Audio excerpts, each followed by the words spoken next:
Question number 22 अथवा internal choice है, या तो इससे पहले वाला करना है या ये करना है।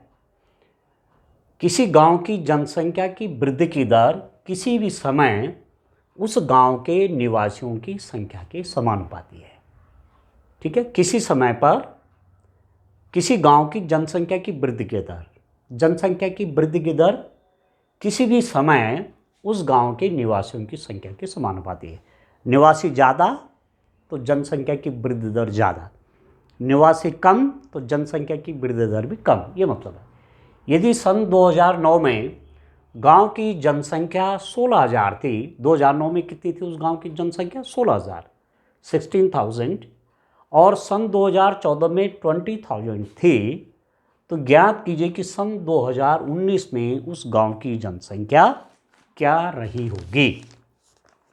इंग्लिश में देखिए, the population of a village increases continuously at the rate proportional to the number of its inhabitants present at any time. If the population of the village was 16,000 in 2009 and 20,000 in year 2014, what will be the population of the village in 2029? English में question है। ठीक हो गया। अब चलिए मान लेते हैं, अब हमको नहीं मालूम जनसंख्या किसी समय उस गांव की क्या है, तो ऐसी स्थिति मानते हैं ना, तो मैं लिख लेता हूं, माना किसी समय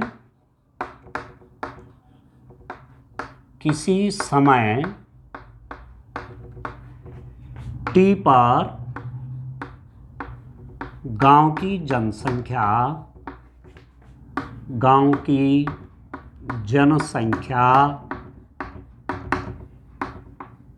y है। ठीक है, मैंने क्या माना कि किसी समय पर, कोई समय, उसको मैंने टी से लिया, टी समय पर उस गांव की जनसंख्या y है। ठीक है, अब जनसंख्या की वृद्धि की दर कैसे निकलेगी? जनसंख्या की वृद्धि की दर, जनसंख्या की वृद्धि की दर कैसे निकलेगी? जनसंख्या की वृद्धि की दर कैसे निकलेगी? ये निकलेगी, जनसंख्या तो क्या है? y है, समय क्या है? t, वृद्धि की दर, दर मतलब टाइम के रिस्पेक्ट में डिफरेंशिएशन, समय के सापेक्ष अवकलन। किसका? इसका, क्योंकि जनसंख्या में ही तो वृद्धि हो रही है, तो ये हो जाएगा dy/dt। जनसंख्या में वृद्धि की दर आ गई। ठीक है, प्रश्नानुसार क्वेश्चन में क्या दिया हुआ है? क्वेश्चन में दिया हुआ है, डियर स्टूडेंट, क्या दिया हुआ है? अकॉर्डिंग टू द क्वेश्चन, किसी भी समय उस गांव की जनसंख्या के निवासियों की संख्या के समानुपाती है। जनसंख्या की वृद्धि की दर, जनसंख्या की वृद्धि की दर क्या है? dy/dt। किसी भी समय उस गांव के निवासियों की संख्या के समानुपाती है, ये इसके समानुपाती है। This is proportional to this, तो समानुपाती का चिन्ह ये है y। dy/dt is proportional to y। dy/dt अनुक्रमानुपाती या समानुपाती y के। अब आप जानते हैं कि कांस्टेंट, ये जो साइन ऑफ प्रोपोर्शनल है ना, ये समानुपाती का चिन्ह है, इसको जब हटाते हैं तो क्या करते हैं आप? dy/dt इज इक्वल टू, आप लिख देते हैं ky, जहाँ के कांस्टेंट है। ठीक है, अब इसको इंटीग्रेट कर लेते हैं। कैसे होगा? दिस इंप्लाइज दैट, यहाँ पर लिख देंगे जहाँ के कोई अचर है, k इज कांस्टेंट। ठीक है, अब मैं इसको कैसे इंटीग्रेट करूंगा? dy इस y को मैं यहां ले आऊंगा, dy/y is equal to k dt। ठीक है ना, dy/y इसके नीचे आ गया, dt यहां चला गया। This implies that taking log, क्या करूंगा? इंटीग्रेशन करूंगा, इंटीग्रेटिंग बोथ साइड्स, दोनों पक्षों का इंटीग्रेशन करने पर, इंटीग्रेटिंग बोथ साइड, दोनों पक्षों का समाकलन करने पर, integration dy by y is equal to k d t plus कितना हो गया c। ठीक है, अब इसका इंटीग्रेशन क्या होगा, 1/y dy का, ये है log y, log y is equal to k तो कांस्टेंट है, k बाहर आ गया, इंटीग्रेशन dt, इंटीग्रेशन से डिफरेंशिएशन कैंसिल आप कर लीजिए तो के टी प्लस सी हो गया। ये आपके पास इक्वेशन नंबर 1 आ गई कि log y is equal to के टी प्लस सी हो गया। ठीक है, अब ना हमको c का मालूम ना हमको k का मालूम, तो चलिए आगे कंडीशन दी हुई है उनको अप्लाई करते हैं। आप देखिए क्या दिया हुआ है, सन 2009 में गांव की जनसंख्या 16,000 थी। यहां से बताना शुरू हो रहा है कि 2009 में उस गांव की जनसंख्या कितनी थी, 16,000 थी। ठीक है, सन 2009 में अर्थात t इज इक्वल टू 0 में गांव की जनसंख्या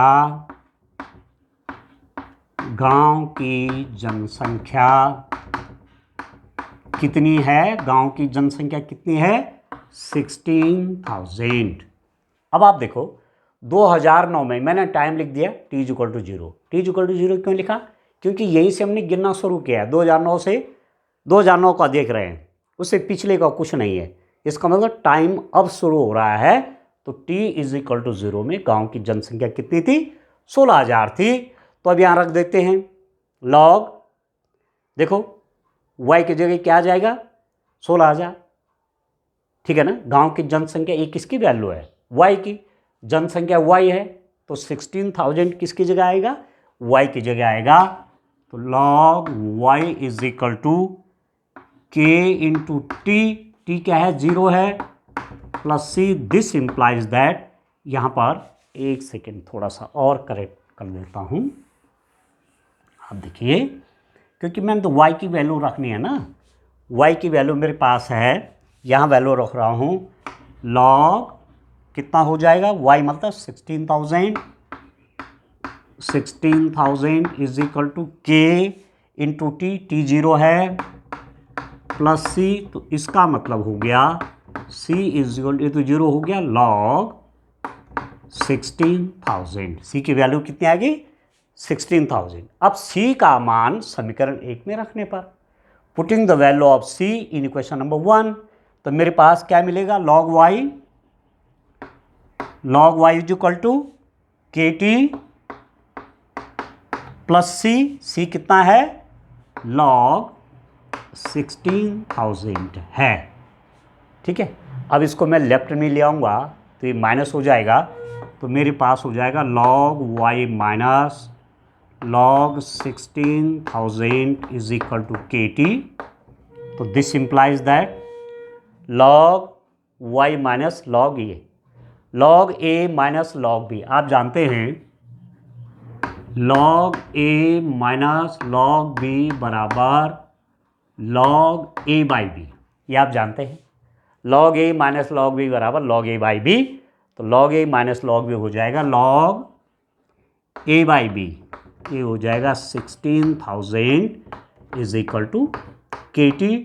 इक्वेशन नंबर 2 हो गया dear student, log y over 16,000 is equal to के टी, ये आ गया हमारे पास इक्वेशन नंबर 2। ठीक हो गया। अब चलिए और आगे बढ़ते हैं, मुझे इस इक्वेशन की भी आवश्यकता है, इसकी भी है, तो इनको मैं यहाँ लिख लेता हूँ, इक्वेशंस को यहाँ लिख लेता हूँ।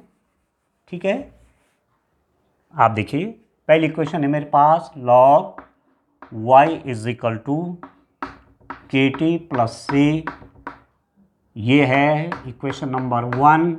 और दूसरी इक्वेशन है log y by 16,000 is equal to के T. This is the equation number 2।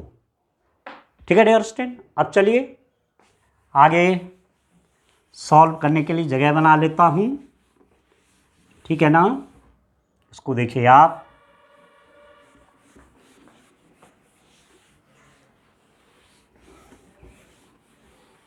देखिए अब क्या हो गया डियर स्टूडेंट। देखिए अब अगली बात पे चलते हैं। अगली बात क्या है, सन 2014 में जनसंख्या 20,000 थी, यहां देखते हैं, ठीक है। अब मुझे वैल्यू किसकी निकालने, यहां से मैं कोशिश करूंगा वैल्यू के की निकालने की।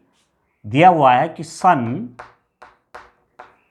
2014 में, अर्थात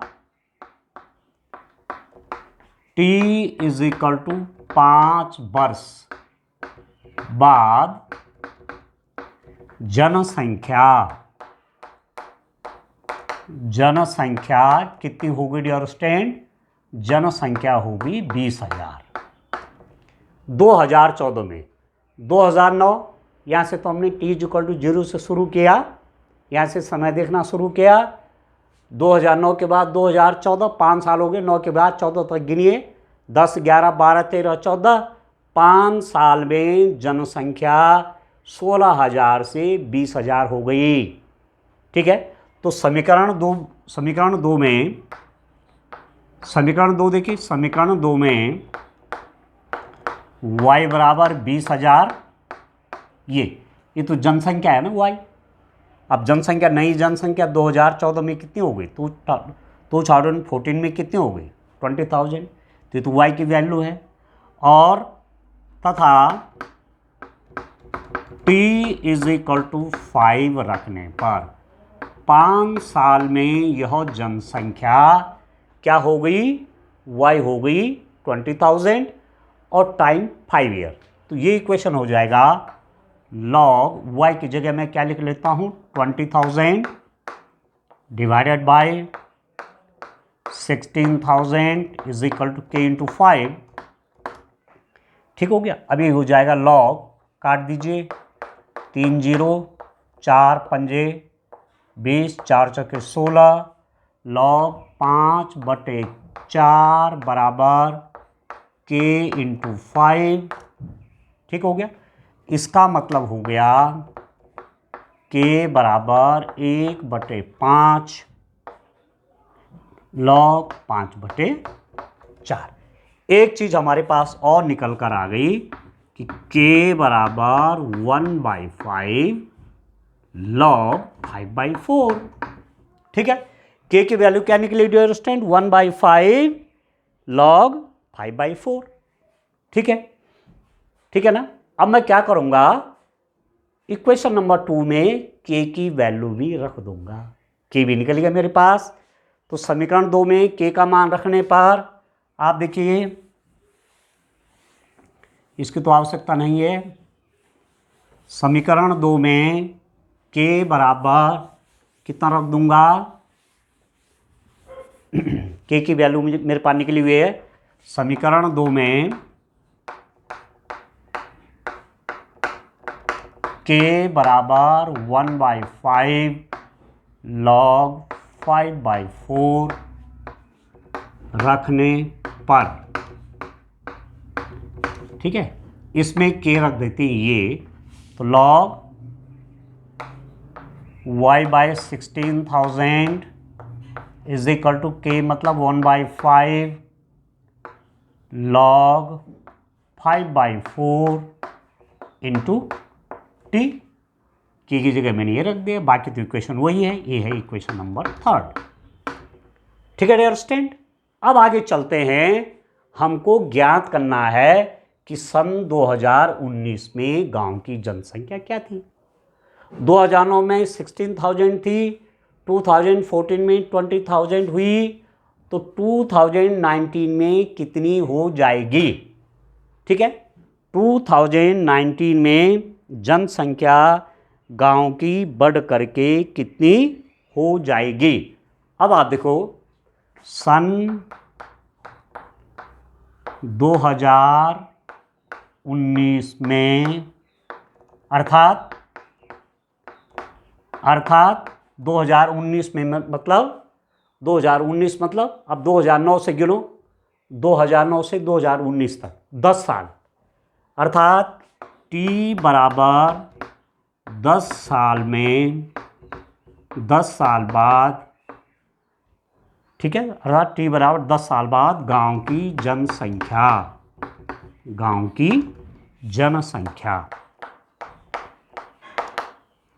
ठीक है। समीकरण 2 से आप देखिए, समीकरण 2 नहीं 3 से, समीकरण 3 से क्या हो जाएगा डियर स्टूडेंट। अब इक्वेशन नंबर 3 में वैल्यू रख लेते हैं, लॉग y कितना है 2019 में तो निकालना है भाई, y तो निकालना है 16,000 इज इक्वल टू 1/5, ठीक है, लॉग 5/4 इंटू 10, 10 अलग है, 10 साल बाद 2009 से 2019 तक T10 हो गया, वैल्यू रख लिया, काट लीजिए, 5 दूने 10, तो मेरे पास हो जाएगा log y/16,000 is equal to log 5/4 square, sorry into 2 है ना, ये इंटू टू, जैसे यहाँ पर है गुणा 2 आ गया नहीं इसके साथ। अभी कितना हो जाएगा, इसको मैं ऐसा लिख सकता हूँ, log y/16,000 is equal to 2 गुणा गया लॉग 5/4, ऐसा लिखा जा सकता है। अब इसको हल करते हैं, आप जानते हैं कि log m⁴n is equal to n log m, ये बात आप जानते हैं, log m⁴n is equal to n, पहले आ गया n log m, ठीक है। तो ये जो पावर है इसको मैं यहाँ इसके ऊपर ले सकता हूँ, तो इसका मतलब ये हुआ मेरे पास, चलो इधर लिखता हूँ, यहाँ आप देखिए, यहाँ देखिए डियर स्टूडेंट, इस इक्वेशन को मैं अब कैसे लिख दूंगा, इसको मैं कैसे लिख रहा हूँ, लॉग y/16,000, इसको मैंने चेंज क्यों नहीं किया, क्योंकि ये तो क्या है, वेरिएबल है ना, इसका मालूम नहीं हमको, ठीक है। 10 साल बाद कितनी जनसंख्या होगी, y यहाँ से निकलेगा, तो लॉग ये इज इक्वल टू, इसको कह रहा हूँ मैं कि लॉग 5/4 का कितना हो जाएगा, स्क्वायर हो जाएगा, ठीक है। इसको मैं इस रूप में लिख सकता हूँ, क्योंकि 2 पावर पहले आ जाएगी, तो यही बन जाएगा ये। अब देखो लॉग समथिंग, ये भी लॉग समथिंग, तो लॉग दोनों तरफ से हटा लीजिए, this implies that y/16,000 is equal to कितना हो गया, लॉग, अब लॉग तो हटा दिया, लॉग हटा दिया, तो मेरे पास क्या आ गया, ये 5/4 का स्क्वायर हो गया, लॉग हटा दिया दोनों तरफ से।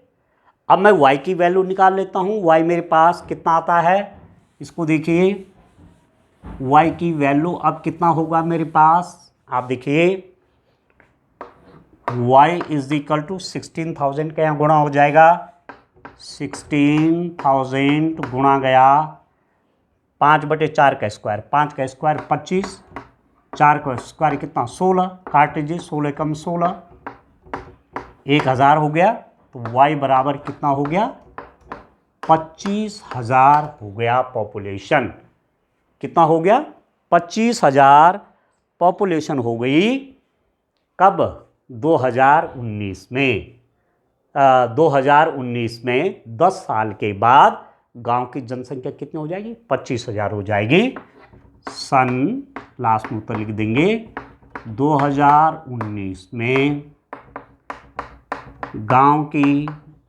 जनसंख्या 25,000 होगी, ठीक कह रहा है ना, क्या थी या क्या होगी, ठीक है, गांव की जनसंख्या कितनी हो जाएगी, 25,000 हो जाएगी। तो डिफरेंशियल इक्वेशन की मदद से इस क्वेश्चन को हमने सॉल्व किया। ठीक है, चलिए और आगे देखते हैं। अब क्वेश्चन नंबर 23 देखिए, आलेखी विधि द्वारा उद्देश्य फलन z equal to -50x plus 20y का न्यूनतम मान निम्नलिखित व्यवरोधों के अंतर्गत कीजिए। Determine graphically the minimum value of the objective function this subject to the constants. ये कॉन्स्टेंट दिए हुए हैं, ये व्यवरोध हैं, इनकी मदद से उद्देश्य फलन का न्यूनतमीकरण करना है, इस z का न्यूनतम मान निकालना है। तो लीनियर प्रोग्रामिंग का क्वेश्चन है ये। ठीक है, रैखिक प्रोग्रामन, उसका क्वेश्चन ये है। ठीक है, अब चलिए मैं ट्रेस कर लेता हूँ। ये मैंने यहाँ पर ग्राफ बनाऊंगा। यहाँ पर पेपर में ग्राफ पेपर मिलता है, उस पर बनाना पड़ता है। तो चलिए मैं एक एक करके पहला कांस्टेंट ले लेता हूँ। हमारे पास है 2x minus y is greater than equal to -5। ये है कांस्टेंट नंबर 1। इसको कैसे ट्रेस करेंगे, कैसे इसकी लाइन खींचेंगे, क्या होगा, कौन सा इसका क्षेत्र आएगा। तो मैं इसमें एक सरल रेखा ले लेता हूँ, केवल इज इक्वल टू वाला ले लेता हूँ। तो 2x minus y is equal to -5। ठीक है, इज इक्वल टू वाला लिया तो एक सरल रेखा बन गई। -5 से डिवाइड करूँगा तो कितना हो जाएगा, 2/-5x माइनस वाई ओवर -5। यहाँ भी -5 से डिवाइड करूँगा तो ये हो गया 1, या ये हो जाएगा x ओवर, इसको लिख सकता हूँ -5/2। ठीक है, इसको मैं ऐसा लिख सकता हूँ, माइनस माइनस प्लस हो गया, plus y/5 is equal to 1। अब आप देख रहे हैं एक सरल रेखा का समीकरण है, x की पावर 1 y की पावर 1। x एक्सिस पर ये -5/2 का इंटरसेप्ट बनाता है, y एक्सिस पर 5 का इंटरसेप्ट बनाएगा। x एक्सिस पे -5/2 का अंतःखंड काट रहा है, y अक्ष पर 5 का अंतःखंड काट रहा है। अब आप देखिए x अक्ष पर -5/2, -5/2 का मतलब क्या हुआ, 2.5। 2.5 मतलब 2 और उसका आधा, और तो -2.5 आपका 2 और 3 के बीच हो जाएगा। ये वाला पॉइंट आ जाएगा। इस वाले पॉइंट पर मैं तीर का ऐसे निशान लगा लूँगा, इसको मैं ए पॉइंट ले लेता हूँ। ठीक है, ए पॉइंट मैं इसको ले लेता हूँ, इसको हम ए पॉइंट के रूप में कह देंगे। ठीक हो गया, ए पॉइंट ले लूँगा, इसके कोऑर्डिनेट्स क्या हो जाएंगे, -5/2, 0। एक्स एक्सिस पे है तो वाई कोऑर्डिनेट इसका 0 हो गया। ये पॉइंट ए है डेरोस्टेन ए। वाई एक्सिस पे क्या है, 0,5, वाई एक्सिस पे 0,5, 1 2 3 4 5, ये वाई एक्सिस पे पॉइंट होगा। इसको मैं लिख लेता हूँ बी। ठीक है, बी पॉइंट है, इसको बी लिखो या इसको ए लिखो, जो भी है, ऊपर से लो चाहे नीचे से लो, कहीं से भी पॉइंट आप ले लीजिए। इसको लिख लेता हूँ मैं बी पॉइंट, इसको बी पॉइंट लिख लेता हूँ। इसको ले लेता हूँ मैं, वाई एक्सिस पे कितने का अंतःखंड है, 5 का है ना, 1 2 3 4 5, ये बी पॉइंट है। बी पॉइंट ये वाला, इसके कोऑर्डिनेट हो जाएंगे 0,5। ठीक है, तो पहली लाइन आप इन दोनों को मिला लीजिए, इसको इससे मिला लीजिए, देखिए ऐसे, इसको इससे आप मिला लीजिए और आगे बढ़ा दीजिए ऐसे। ठीक है, और इसको भी पीछे की तरफ बढ़ा दीजिए ऐसे, और इसका नाम लिख लीजिए, नाम जरूर लिखना चाहिए। ये जो लाइन है ये है 2x minus y is equal to -5, ये वाली। ठीक है, दूसरा आप कांस्टेंट देखिए, दूसरा कांस्टेंट है मेरे पास, दूसरा कांस्टेंट आप देखिए, दूसरा कांस्टेंट है 3x plus y is greater than equal to 3, ये है इक्वेशन नंबर 2। यदि मैं इसको केवल रेखा के रूप में इसको लूँगा तो 3x प्लस वाई बराबर 3, तो रेखा बन जाएगी, मुझे ट्रेस करना आसान हो जाएगा। 3 से मैं भाग कर दूंगा तो कितना हो जाएगा, 3 से 3 में भाग गया 1, तो इसको लिख दूंगा x बाई 1 प्लस 3 से भाग करूंगा तो y by 3 is equal to कितना हो गया, ये 1 हो गया। ठीक है डियर स्टूडेंट, ये हमारे पास आ गया कितना, x एक्सिस पे 1 का इंटरसेप्ट, y एक्सिस पे 3 का इंटरसेप्ट। x एक्सिस पे 1 का अंतःखंड, ये अंतःखंड रूप है रेखा का, तो इसका मतलब क्या होता है, इस रेखा ने x एक्सिस पे 1 का अंतःखंड बनाया, y एक्सिस पे 3 का बनाया, तो x एक्सिस पे 1 का अंतःखंड ये हुआ, ये पॉइंट, इसको मैं लिख देता हूँ C पॉइंट। इसके कोऑर्डिनेट्स कितने हो गए डियर स्टूडेंट, इसके कोऑर्डिनेट्स हो गए 1,0, ये वाला पॉइंट। ठीक, y एक्सिस पे कितना है 3, तो 3 देखो 1 2 3, ये इस पॉइंट को मैं D पॉइंट लिख देता हूं और 0,3 इसका कोऑर्डिनेट हो गया। ठीक, अब मिला दीजिए दोनों को, ऐसे ही मिला दीजिए, यूं ऐसे ही मिलाए डियर स्टूडेंट, इनको मिला देते हैं ऐसे,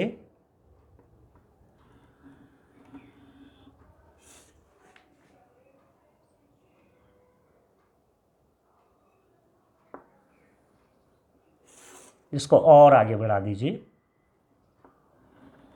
ये ठीक है। इस पॉइंट का ध्यान रखना 0,5 है, ये होगी दूसरी रेखा, ये आ गई।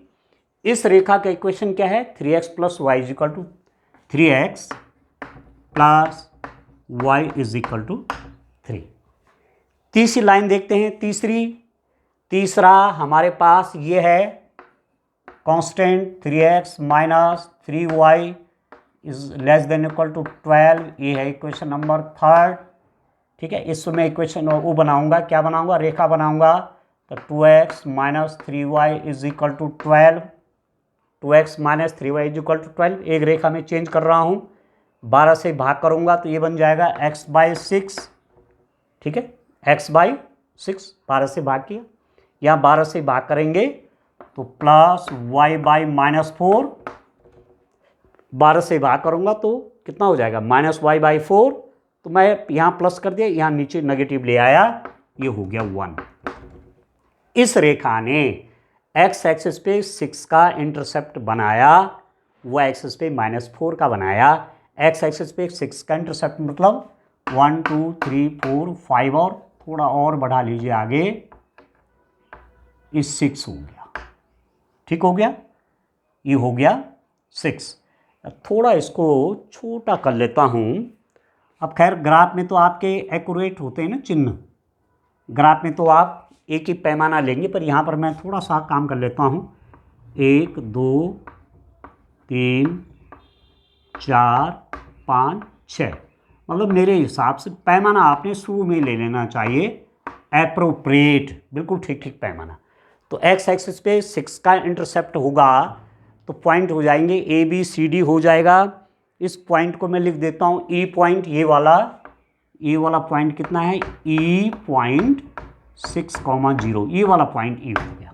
ठीक, x एक्सिस पे 6 का इंटरसेप्ट ये वाला पॉइंट आ गया, y एक्सिस पे -4 का है तो -4 वाला पॉइंट ये है। ठीक है, इस पॉइंट को मैं लिख देता हूँ f, ये है y एक्सिस पे तो 0,-4। ठीक है डियर स्टूडेंट, अब मैं क्या करूँगा, इसको मैं ज्वाइन कर दूंगा, इसको और इसको ज्वाइन कर लेते हैं। देखिए, इसको मिला देता हूँ, आप देखिए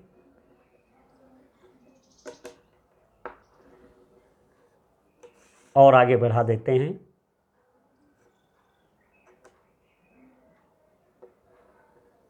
ऐसे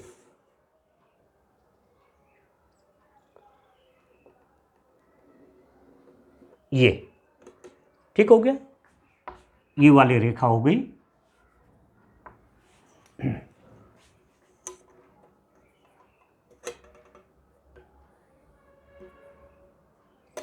इस रेखा का नाम क्या लिख देते हैं, इस रेखा का नाम हो जाएगा क्या, 2x minus 3y is equal to 12।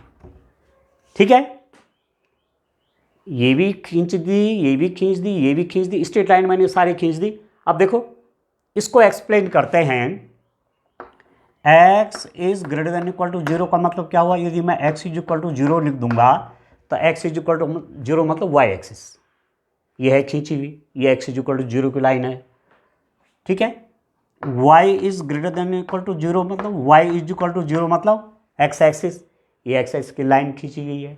ठीक है ना, तो जितनी लाइनें थी वो सब खींच गई। अब मैं एक्सप्लेन करता हूं कि कहाँ कितना क्षेत्र पड़ेगा। ध्यान दीजिए, पहले मैं इसकी बात करता हूं, 2x minus y is greater than equal to minus y. Student यदि यहाँ समझ लेगा तो फिर उसको दिक्कत नहीं होती है। 2x minus y is greater than equal to minus 5।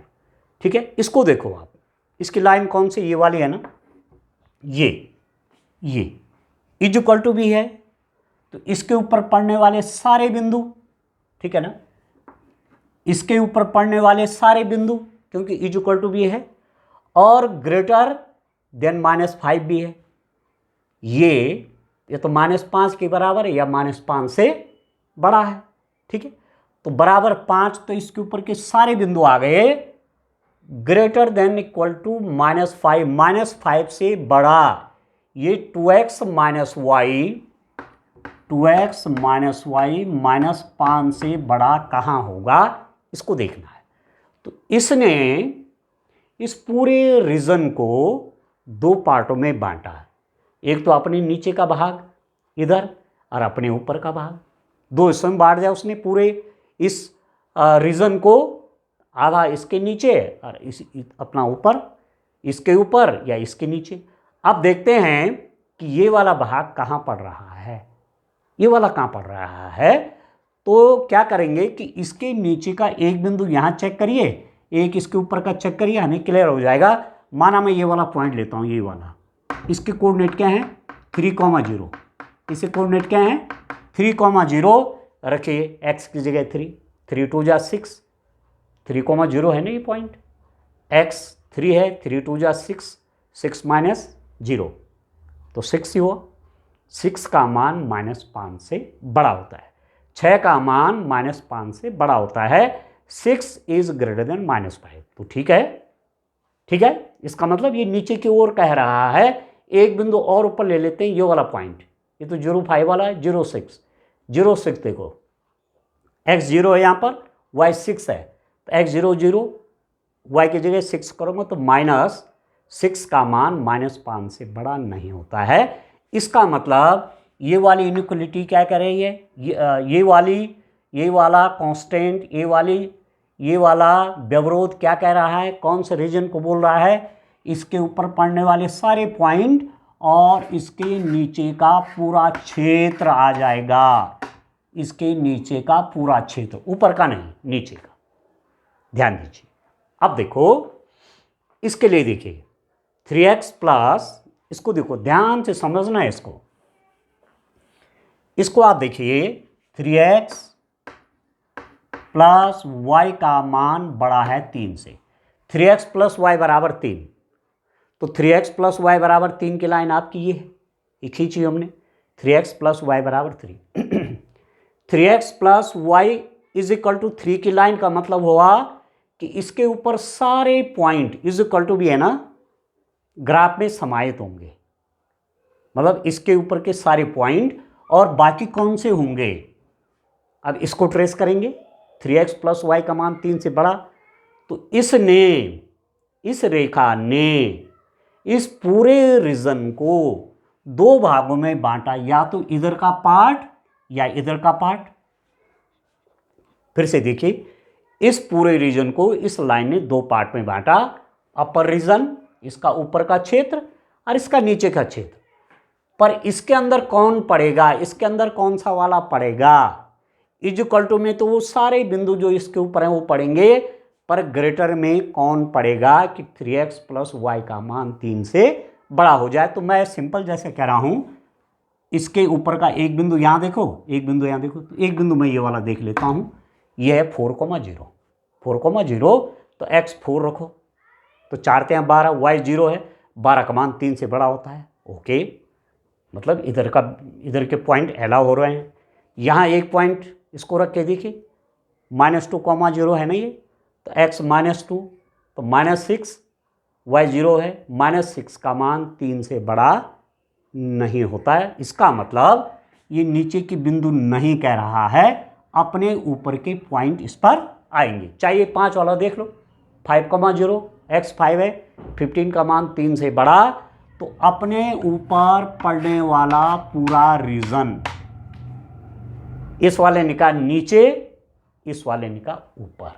ठीक, अब तीसरे ओर आ जाओ, इस पर आ जाओ आप, इस पर देखिए डियर स्टूडेंट, कौन सा वाला है, 2x - 3y ≤ 12।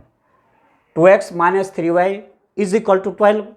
2x - 3y = 12 का मतलब हुआ कि इसके ऊपर पड़ने वाली सारी लाइनें, सारे पॉइंट इक्वल टू, इस पर पड़ने वाले सारे बिंदु आएंगे, पर <12 में क्या आएगा, 2x - 3y का मान 12 से छोटा होना चाहिए। तो इस लाइन ने इस पूरे रीजन को 2 भाग में बांटा, ये अपर रीजन, इस लाइन के ऊपर का भाग, और इस लाइन के नीचे का भाग। इसमें कौन पड़ेगा, तो एक बिंदु यहाँ ऊपर देख लेता हूँ, एक बिंदु यहाँ नीचे देख लेता हूँ। पहले ये वाला देख लेता हूँ, ये -6, 0, ये वाला पॉइंट के कोऑर्डिनेट क्या होंगे, इसे कोऑर्डिनेट होंगे 0, -6, y एक्सिस पे है ना, x 0 और y -6 है, तो x 0 करो 0, ठीक है, और y करो -6, तो ये कितना हो जाएगा, 18, ठीक है, x 0 y -6, तो -3 × -6 18, तो 18 का मान 12 से छोटा नहीं होता, 18 का मान 12 से छोटा नहीं होता। इसका मतलब नीचे का क्षेत्र इसमें नहीं आएगा। ऊपर का देख लो, कहीं पर देख लो, इसी बिंदु को देख लो, ये वाला पॉइंट, ये है 0,1, वाई एक्सिस पे है 0,1, 0,1 वाई एक्सिस का पॉइंट है, रखो, x 0 0 हो जाएगा, y क्या है 1, तो -3 की वैल्यू 12 से कम होती है, -3 की वैल्यू 12 से कम है। इसका मतलब ऊपर के सारे बिंदु आएंगे। ठीक, याद करते रहिए क्या क्या हुआ है। इसने कहा नीचे वाले, इसने कहा इधर वाला, इसने कहा ऊपर वाला। अब देखिए आप, ये क्या कहता है, x > 0, x = 0 तो y एक्सिस होगी, और x का मान 0 से बड़ा मतलब आगे। ये इस सारे रीजन में ये भी पॉइंट होगा तो x क्या होगा, पॉजिटिव। यहां कोई बिंदु ले लूंगा तो x क्या होगा, पॉजिटिव, ठीक है ना। तो ये क्या कह रहा है, x = 0 मतलब y एक्सिस के ऊपर पड़ने वाले सारे बिंदु तथा x का मान 0 से बड़ा, तो मतलब इधर का region, first quadrant, fourth quadrant, ये सारा कवर कर रहा है। y > 0 मतलब y = 0 मतलब x एक्सिस, और y का मान 0 से बड़ा मतलब ऊपर, ये पूरा। तो ये कौन सा रीजन कवर कर रहा है, x एक्सिस के ऊपर का सारा रीजन, इस तरह। ठीक हो गया। अब कॉमन रीजन कौन हुआ, कॉमन कौन बना, इसने कहा नीचे का पूरा क्षेत्र, इसने कहा इधर का पूरा क्षेत्र, इस वाले ने कहा ऊपर का पूरा क्षेत्र। तो कॉमन कौन बना, इसने कहा इधर के सारे पॉइंट, ठीक है ना। फिर से देखो, इसने क्या कहा, 2x - y > -5 कह रहा है कि इसके नीचे पड़ने वाला सारा क्षेत्र। ये क्या कह रहा है, 3x + y > 3 क्या कह रहा है, इधर का पूरा क्षेत्र। ये क्या कह रहा है, अपने ऊपर पड़ने वाला पूरा क्षेत्र। ये क्या कह रहा है, x > 0, इधर का पूरा क्षेत्र। और ये y > 0 क्या कह रहा है, अपने ऊपर का सारा क्षेत्र। तो कॉमन रीजन देखना है, कॉमन कौन सा बन रहा है, आप देख रहे हैं, इसके ऊपर बोल रहा है, इसके आगे बोल रहा है, इसके ऊपर, मतलब कॉमन रीजन होगा डियर स्टूडेंट, यहाँ और आगे ये वाला क्षेत्र कॉमन बन जाएगा। ध्यान दीजिए, ये वाला कॉमन रीजन है, ये वाला बन गया कॉमन रीजन। ये ध्यान दे रहे हैं, समझ रहे हैं इसको? ये वाला क्या हो जाएगा? कॉमन बन गया, common. This is the common region. ठीक है ना? तो इसकी मैं बाउंड्री तय कर लेता हूँ। बाउंड्री कौन हुई है इसकी? ये बाउंड्री हो गई, यहाँ से तो ये है, यहाँ से ये है, इधर से ये जाएगा आगे ये, ठीक। यहाँ से इसकी बाउंड्री ये है, देखो आप, ये वाली बाउंड्री है और ये वाली बाउंड्री है ये। तो ये बन गया कॉमन रीजन। आप देख रहे हैं कौन सा कॉमन रीजन है?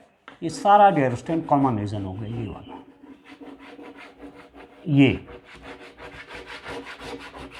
ये कॉमन रीजन हो गया। ठीक है ना? अभी कैसा बन रहा है? ये कैसा बन रहा है? ये है अपरिबद्ध, अपरिबद्ध हो गया। ये वाला रीजन इसके अंदर भी है, इसके अंदर भी पड़ रहा है। देखो नीचे नीचे क्या रहा था ना, तो इसके लिए मतलब इसके लिए ये वाला रीजन इसमें भी है।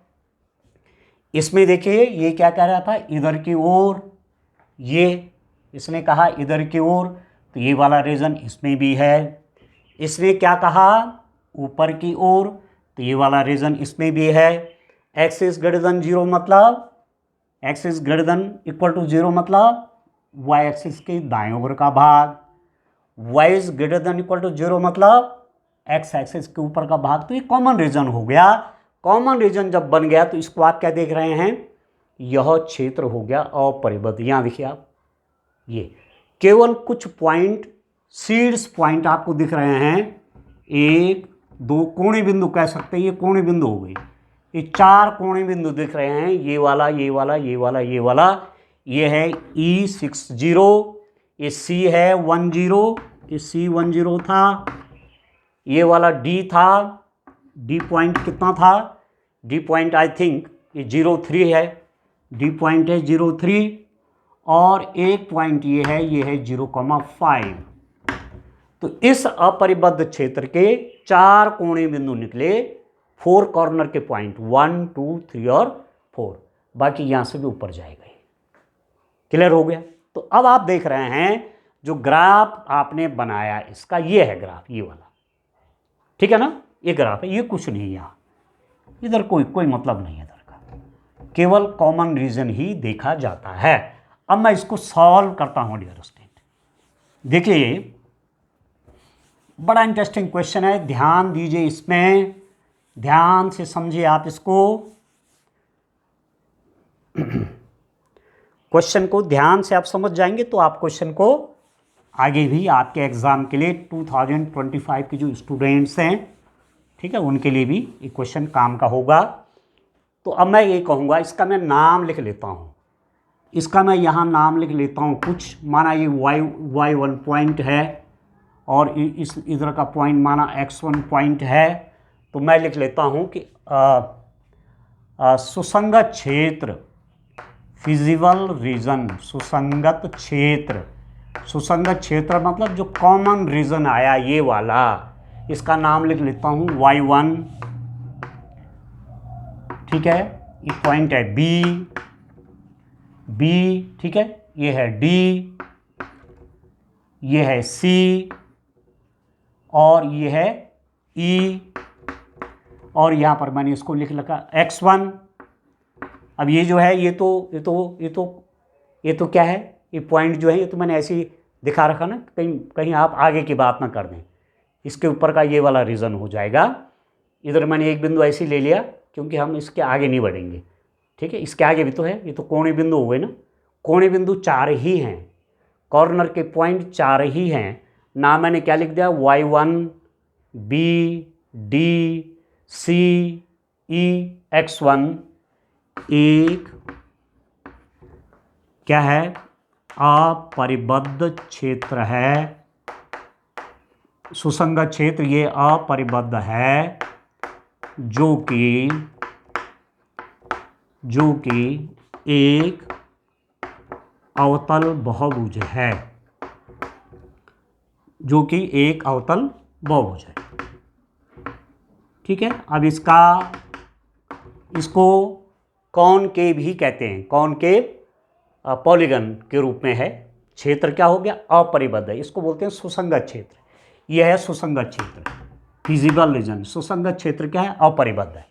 ठीक है, जब क्षेत्र अपरिबद्ध आ गया तो z का न्यूनतम मान, हमको तो न्यूनतम मान चाहिए ना, z का न्यूनतम मान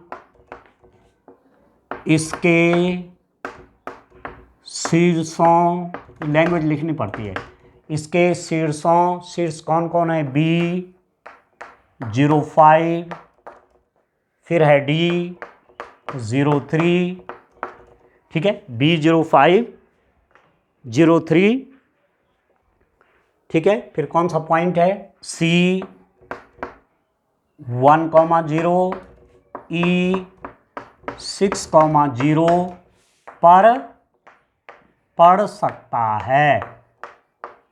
सकता है या नहीं भी पढ़ सकता है, नहीं भी पढ़ सकता है। इसको समझे आप? एक बार फिर बताता हूं, z का न्यूनतम मान चाहिए, इसका न्यूनतम चाहिए, तो जब क्षेत्र अपरिबद्ध हो जाता है तो z का अधिकतम या न्यूनतम मान इसके शीर्षों पर पढ़ भी सकता है और नहीं भी पढ़ सकता है, दोनों चीजें हैं।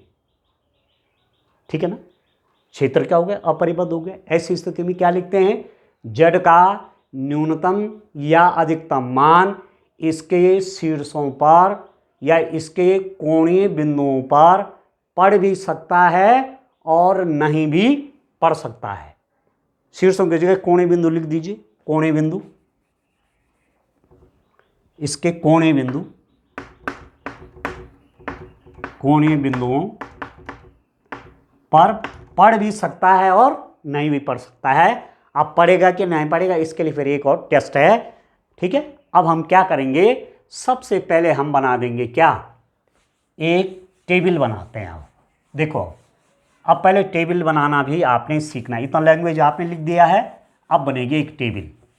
ठीक होगी, मतलब मुझे यहाँ पर अधिकतम मान की बात तो नहीं है, क्योंकि मुझे न्यूनतम मान चाहिए, इसलिए मैं न्यूनतम मान की बात ही करूँगा क्वेश्चन में। ठीक है ना, तो न्यूनतम मान देखने के लिए पहले मैं क्या बनाऊंगा, एक टेबल बनाऊंगा। इस टेबल को देखिए आप,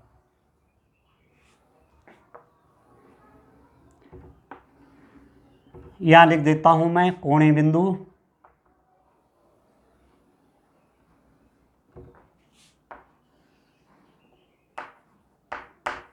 कोणीय बिंदु, और यहां लिख देता हूं z is equal to -50x plus 20y। ठीक हो गया। अब पहला कोणीय बिंदु यहां से शुरू कर देता हूं, B है 0,5, दूसरा कोणीय बिंदु है D 0,3, तीसरा कोणीय बिंदु है C 1,0, चौथा कोणीय बिंदु है E 6,0। अब यहाँ वैल्यू निकालिए। 0,5 का मतलब हुआ x 0 है और y 5 है, तो x 0 होगा तो ये 0 हो जाएगा, y 5 होगा तो 20 पंजे 100, ये हो गया 100। ठीक, 0,3 करो, x 0 तो ये 0 हो जाएगा, y 3 रखे, 20 के यहाँ 60। ठीक है, अब 1 0 है, x क्या करेंगे 1, y 0 है तो ये हो जाएगा -50, और यहाँ पर करेंगे x की वैल्यू 6, y 0 तो ये हो जाएगा -300। तो ये मेरे पास पॉइंट आ गए, ये मेरे पास वैल्यू आ गए 100, 60, -50 और -300। ये सबसे कम है, सबसे कम। ठीक हो गया। मेरे को क्या करना है, इसका न्यूनतम मान बताना है, मिनिमम वैल्यू चाहिए, तो अभी न्यूनतम मान का कुछ मालूम नहीं है। न्यूनतम मान हो भी सकता है और नहीं भी हो सकता है। अब टेस्ट करना है डियर स्टूडेंट, अब एक टेस्ट और करना पड़ेगा। आप देखो एक टेस्टिंग और करनी पड़ेगी, इसको समझ लीजिए। z बराबर है हमारे पास -50x प्लस 20y, इसका न्यूनतम मान पड़ा -300। माना मैंने इसको -300 न्यूनतम मान है किसी टाइम पर, इसकी वैल्यू ये है। तो मैं इसको लिख दूंगा -50x plus 20y is equal to -300। 300 का भाग कर दूंगा, -50 by -300x plus 20 by -300y is equal to, ये तो हो जाएगा 1। -300 से भाग कर रहा हूँ, कितना हो जाएगा, 5 6 के 30, ये हो जाएगा x/6, ठीक है। प्लस देखो ये हो जाएगा y/-15 is equal to 1। x/6 plus y/-15, y/-15। अब देखो इसको ट्रेस करो, इसका भी ग्राफ खींचेंगे, ठीक है ना। क्या रेखा है, क्या रेखा है ये, x/6 plus y/-15 is equal to 1। इस रेखा को आप देखिए कहाँ कहाँ जाती है। x बराबर 6, मतलब x एक्सिस पे 6 का इंटरसेप्ट है, तो x एक्सिस पे 6 का इंटरसेप्ट यहाँ पर हो गया, यहाँ पर 6 है, 1 2 3 4 5 6, ये 6 है, तो इसलिए तो पॉइंट यहाँ ऑलरेडी है ये 6,0। वह एक्सिस पे कितना, -15, तो वह एक्सिस पे -15 नीचे कहीं नीचे का बिंदु आएगा, ठीक है। -6 तक यहाँ है ना, और नीचे कहीं जाएगा यहाँ, इससे मैंने इसको मिलाना है, ठीक है ना, कहीं नीचे का बिंदु है। अब मैं मिलाऊंगा उस -15 को इससे, तो लगभग मैं मान लेता हूँ बिंदु कहीं यहाँ है, यहाँ पॉइंट है, इससे मैं ज्वाइन करूँगा डियर स्टूडेंट इसको, तो मेरे को लगभग ये वाली लाइन मिलने वाली है, ये वाली कहीं लगभग, और नीचे कर लेता हूँ क्योंकि यहाँ कहीं है ना बिंदु, यहाँ आएगा ना बिंदु, कहीं नीचे आएगा, ठीक है। तो ग्राफ के रूप में मैं कह रहा हूँ कि ये आ रहा है वो लाइन, ठीक है ना, ये वाली लाइन हो, ये वाली लाइन है। इसका इक्वेशन हमारे पास क्या था, ये वाली लाइन इक्वेशन है। मैं 0 0 सब जगह से हटा देता हूँ, -5x 0 0 0 काट देता हूँ, -5x plus 2y is equal to -30। ये वाली आई वो लाइन। मेरे पास अपने हिसाब से z का सबसे न्यूनतम मान क्या है, -300 आया, सबसे न्यूनतम मान क्या है, -300, ठीक। तो मैंने यहाँ z की जगह रख दिया, उससे जो मेरे पास इक्वेशन मिली ट्रेस करने के लिए, ग्राफ बनाने के लिए, ये वाली बन गई। ये जब मैंने देखा तो इसका कुछ हिस्सा, ये देखो आप, अब ये अपरिबद्ध क्षेत्र कहाँ तक है, ये तो अनंत तक जाएगा ना, ठीक है। तो इसका कुछ हिस्सा कहाँ पड़ रहा है, अब कुछ हिस्सा इसका सुसंगत क्षेत्र में पड़ रहा है, फिजिबल रीजन में, इसका कुछ हिस्सा फिजिबल रीजन में पड़ गया। इसका हिस्सा कहाँ पड़ गया, ये तो फिजिबल रीजन में चला गया। तो यदि ये ग्राफ, मतलब जो न्यूनतम मान निकला था, सबसे कम मान निकला था, उसका जो ग्राफ है वो कहाँ चला गया, सुसंगत क्षेत्र में चला गया। और जब ग्राफ सुसंगत क्षेत्र में चला जाता है तो ऐसी स्थिति में न्यूनतम मान संभव नहीं है।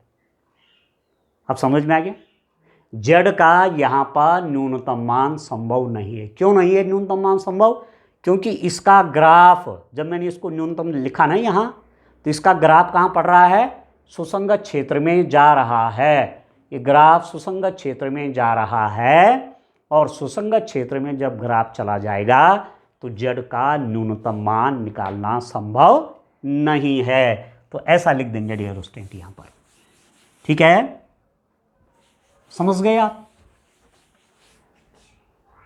यहाँ लिख देता हूँ मैं -5x plus 2y is equal to -30 का ग्राफ सुसंगत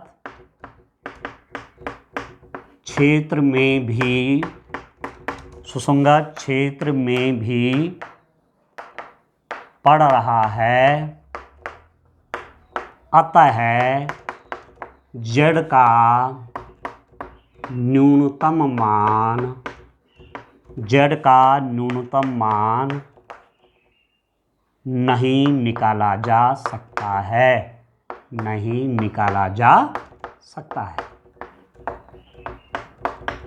ठीक है, बस ये है इसका उत्तर।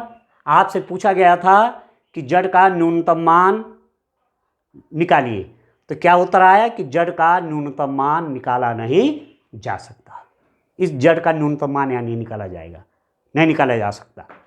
पर यदि ये प्रश्न ये होता कि इसका अधिकतम मान निकालिए, ठीक है, यदि प्रश्न, चलो मैं मतलब आगे की आपकी तैयारी के लिए जो 2025 के बोर्ड स्टूडेंट हैं उनके लिए यदि ये प्रश्न होता कि इसका अधिकतम मान, तो आप देखो ये है सबसे अधिक मान है ना, ये सबसे अधिक है। अब ये सबसे अधिक मान मतलब ये मैक्सिमम बनेगा कि नहीं बनेगा, इसका उच्चतम मान होगा कि नहीं होगा, या इसका अधिकतम मान होगा कि नहीं होगा। अब मैं इसको भी ट्रेस कर लेता हूँ, ये है ना उद्देश्य फलन, इसको मैं 100 रख के देखता हूँ। इस समय जो बोर्ड में पूछा गया है वो हो गया क्वेश्चन पूरा। इतना ही होना है कि z का न्यूनतम मान संभव नहीं है, नहीं निकाला जा सकता, हो गया। पर मैं आगे के लिए बच्चों के लिए कि बोर्ड 2025 में प्रश्न आते हैं, आएगा ही, लीनियर प्रोग्रामिंग का भी एक प्रश्न होगा ही, तो उसकी तैयारी के लिए ये मैं बता देता हूँ कि इस प्रश्न में यदि न्यूनतम ना होकर के अधिकतम होता तो तब क्या बनता है इसकी शेप। -50x प्लस 20y को मैं लिख दूंगा 100, 0 0 काट लीजिए, ठीक है, या 100 से भाग कर लीजिए तो कितना हो जाएगा -50/100x, इसको 100 से भाग कर लीजिए, 20/100y इज इक्वल टू 1, ठीक है।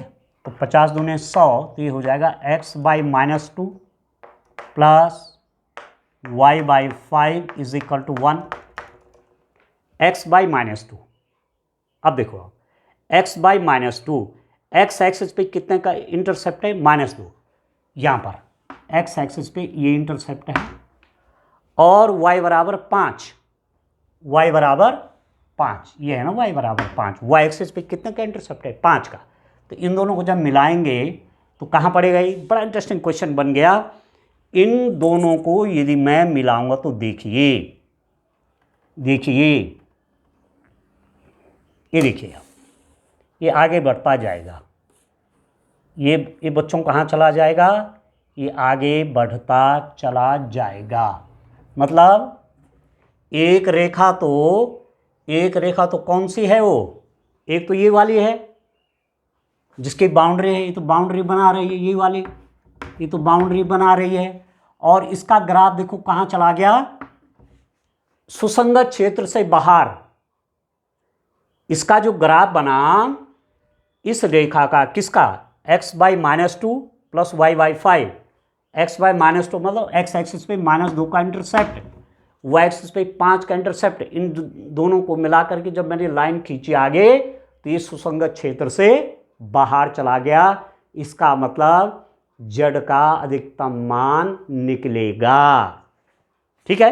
तो मैं लिख दूंगा, क्या लिख दूंगा, 1 0 0 हटा दीजिए, -5x प्लस 2y बराबर 0 हटाया बराबर 10 का ग्राफ सुसंगत क्षेत्र में नहीं पड़ता, सुसंगत क्षेत्र में नहीं पड़ता है, अतः z का अधिकतम मान 100 होगा। समझ में आ गया। न्यूनतम तो निकला नहीं, सबसे कम मान तो ये है नहीं, पर सबसे ज़्यादा कितना है 100, तो इसका अधिकतम मान मैक्सिमम वैल्यू, मैक्सिमाइजेशन, ठीक है, अधिकतम मान इसका होगा 100। तो ये है इसमें, जब अपरिबद्ध क्षेत्र होगा तो न्यूनतम मान पूछेगा चाहे अधिकतम पूछेगा, हो भी सकता है नहीं भी हो सकता है, उसका ग्राफ खींचेंगे। यदि ग्राफ सुसंगत क्षेत्र में पड़ रहा है, जैसे इस प्रश्न में था न्यूनतम मान मैंने जब जेड का -300 रखा तो ग्राफ कहाँ चला गया, सुसंगत क्षेत्र में, इसलिए जेड का न्यूनतम मान निकालना संभव नहीं है। तब मैंने अधिकतम के लिए चेक करने की कोशिश की, भले प्रश्न में नहीं पूछा गया, मैं अपनी तरफ से आपके नॉलेज के लिए कर रहा हूँ। तो मैंने इसमें जब 100 वैल्यू रखी, जेड के 100 मान रखा जो यहाँ सबसे अधिक आया था, इसका जब मैंने ग्राफ खींचा तो ये सुसंगत क्षेत्र के बाहर जा रहा है, कहीं सुसंगत क्षेत्र में नहीं पड़ रहा है। जब सुसंगत क्षेत्र में नहीं पड़ रहा है तो ऐसी स्थिति में जेड का अधिकतम मान कितना हो जाएगा, 100 होगा। ठीक है डियर। चलिए अब इस पेपर का लास्ट क्वेश्चन करते हैं, आइए उसको भी देखते हैं। क्वेश्चन नंबर 24 देखते हैं डियर स्टूडेंट। बोर्ड ने ये क्वेश्चन पेपर में पहली बार सम्मिलित किया है, केस स्टडी का प्रश्न 1 मार्क्स के बहुविकल्पी में। वहाँ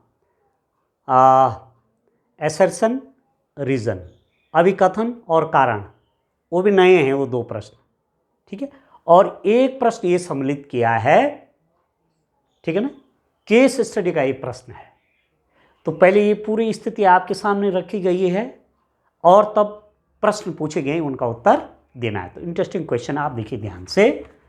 ये पूरा क्वेश्चन मैंने बोर्ड में लिख दिया, ये पूरा प्रश्न है, पूरा प्रश्न ही है ये। जब इसका सॉल्यूशन करूँगा तो इसको पूरा मिटाऊंगा, इसलिए आप क्वेश्चन को ध्यान से देख लेंगे और जब आप इस वीडियो को देखेंगे तो क्वेश्चन आपको दिखेगा ही, ठीक है ना।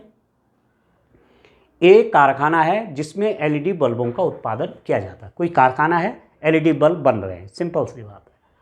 इस कारखाने में एलईडी बल्ब बनाने हेतु 3 अलग अलग प्रकार की मशीनें ए, बी और सी हैं। एलईडी बल्ब बनाने के लिए 3 मशीनें लगी हुई हैं, उन मशीनों के नाम है ए, बी और सी।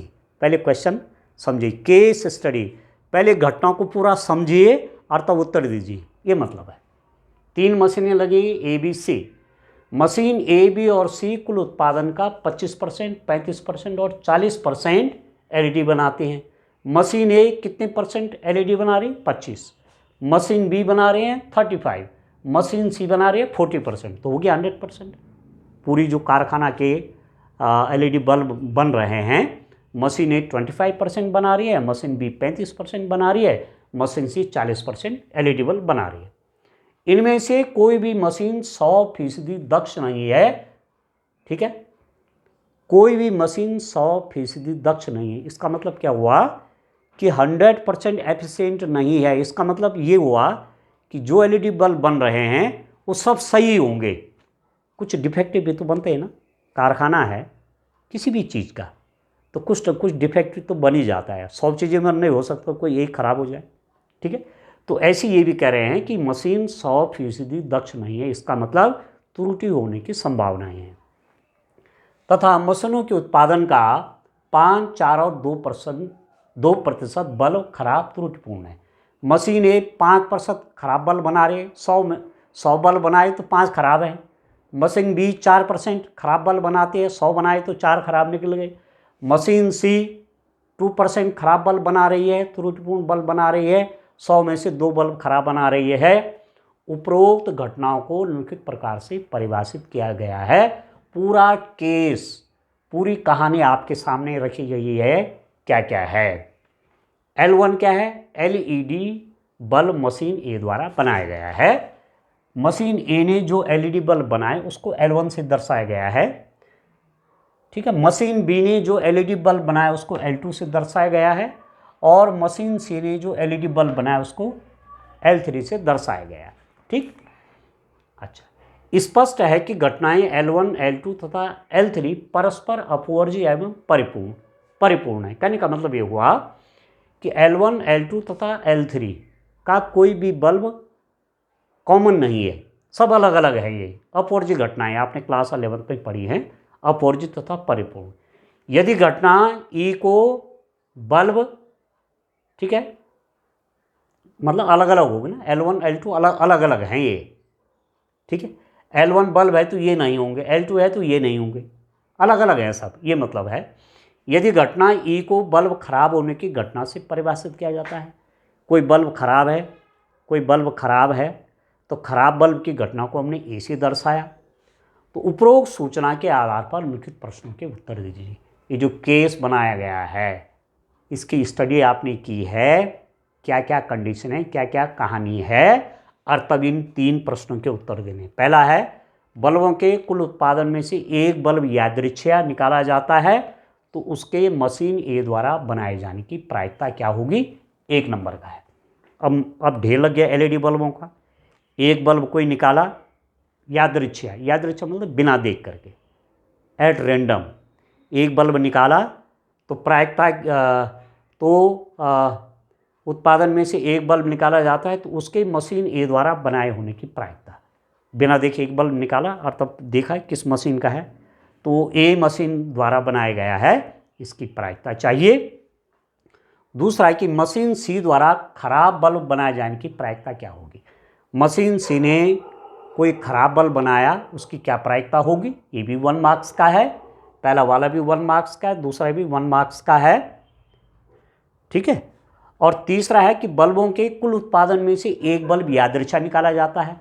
जो बल्बों का ढेर है उसमें से एक बल्ब निकाला और यह खराब पाया जाता है। देखा तो ये तो खराब बल्ब है, उत्पादन में से एक बल्ब निकाला बिना देखे और क्या मिला, ये तो खराब बल्ब है।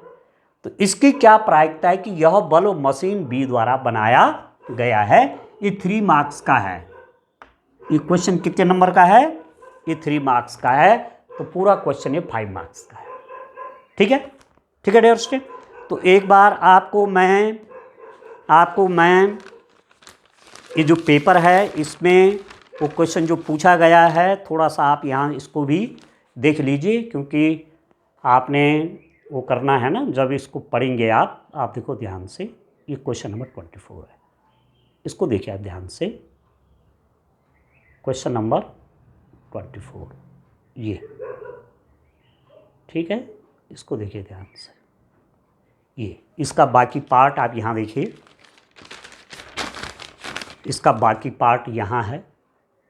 ये देखिए थोड़ा इसका फोकस ठीक हो जाए कैमरे का, ठीक है।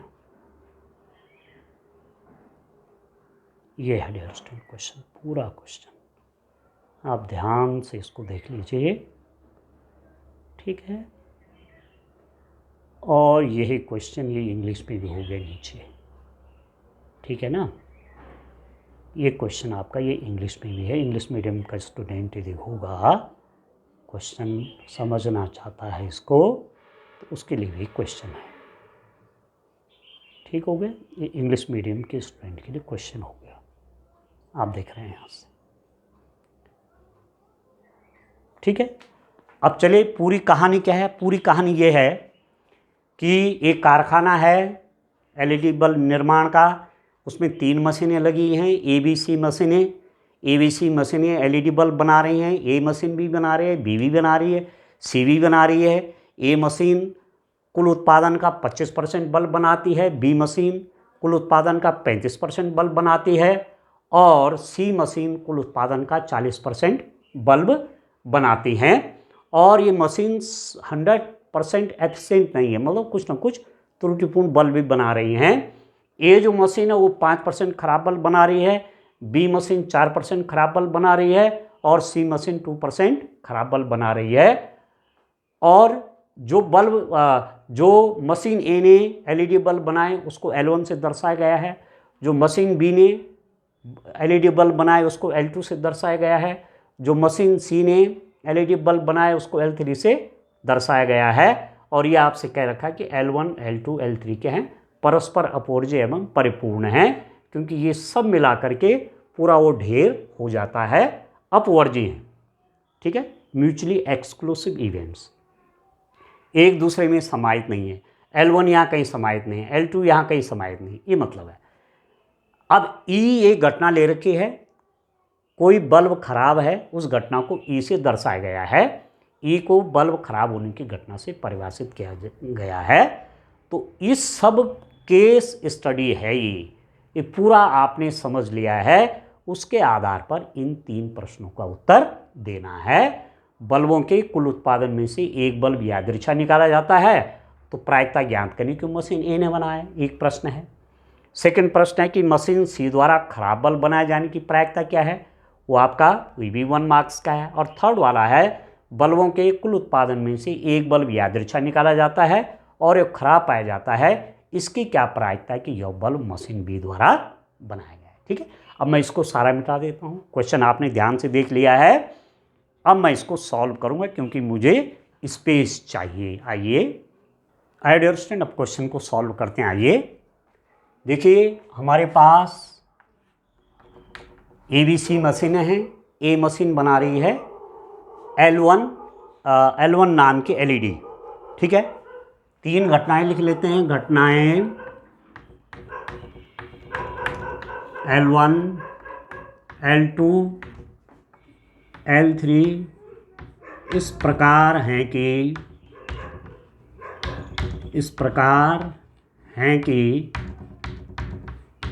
L1 क्या है, L1 LED बल्ब, L1 क्या घटना है, L1 जो घटना है, ठीक है, LED बल्ब मशीन ए द्वारा बनाया गया है। LED बल्ब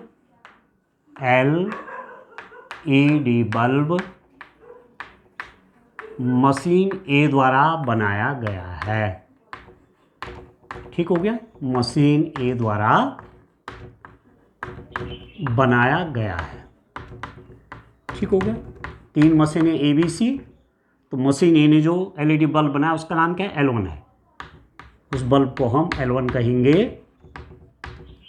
ठीक है, इस वाली घटना को L1 कह रहे हैं। L2 घटना क्या है, LED बल्ब किसने बनाया है, LED बल्ब मशीन बी द्वारा बनाया गया है। मैंने शॉर्ट करने के लिए ऐसा लिख रहा हूँ। L3 क्या है, LED बल्ब मशीन, या लिख ही देता हूँ मशीन बी, यहाँ पर लिख देता हूँ मशीन सी द्वारा बनाया गया है। ठीक हो गया, L1, L2, L3 मुझे मालूम चल गया कि L1, L2, L3 क्या है। L1 बल्ब मशीन ए ने बनाया, L2 बल्ब LED जो बल्ब है ना, ठीक है, वो मशीन बी द्वारा बनाया गया है L2, और L3 जो LED बल्ब है मशीन सी द्वारा बनाया गया है। और क्या दिया हुआ है कि L1, L2, L3 परस्पर अपवर्जी, मतलब L1, L2, L3 अलग अलग हैं, ये परस्पर अपवर्जी और परिपूर्ण हैं। अपवर्जी और परिपूर्ण हैं, मतलब कि L1, L2, L3 को सारे बल्बों को मिलाएंगे तो पूरी कारखाने में जो बल्ब बन रहे हैं उसके बराबर है, ये मतलब है L1, L2 और L3। ठीक है, घटना E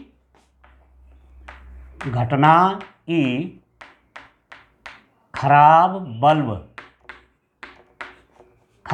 बल्ब की घटना को दर्शा रहा है। जो घटना E हमारे पास है वो क्या दर्शा रहा है, खराब बल्ब होने की घटना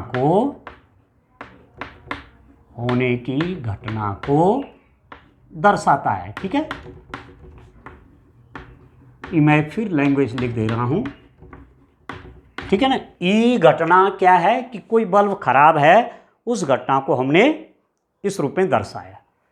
ठीक हो गया, अब देखो PL1 कितना हो जाएगा।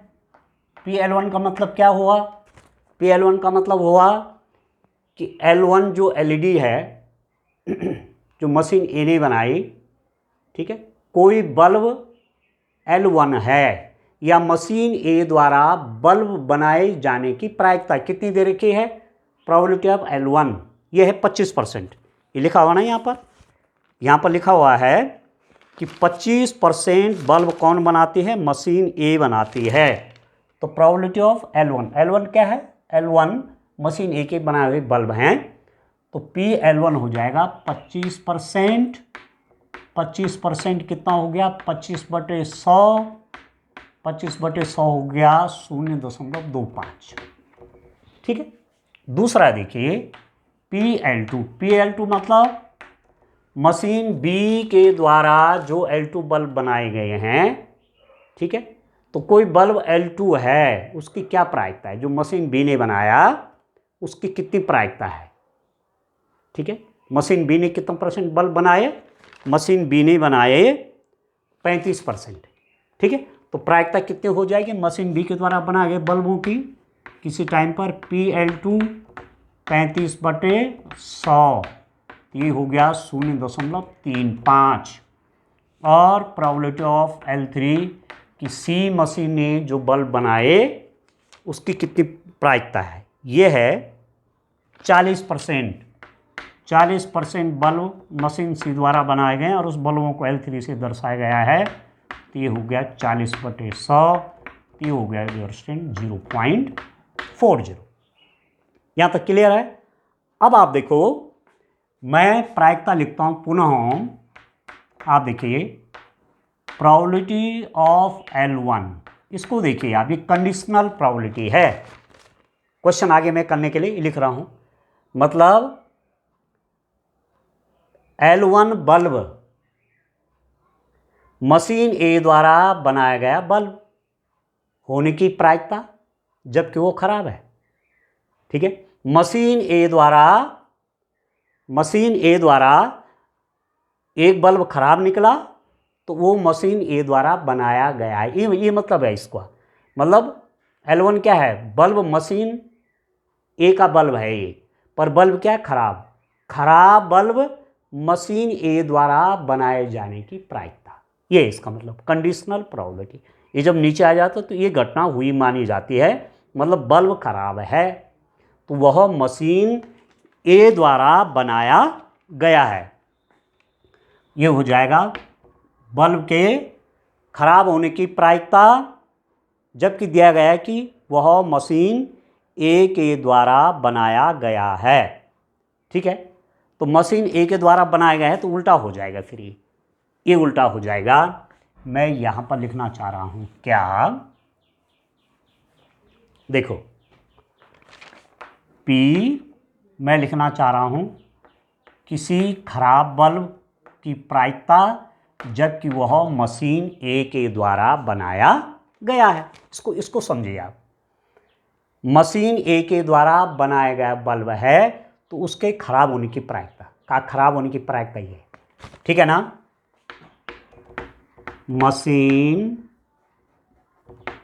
मशीन ए द्वारा खराब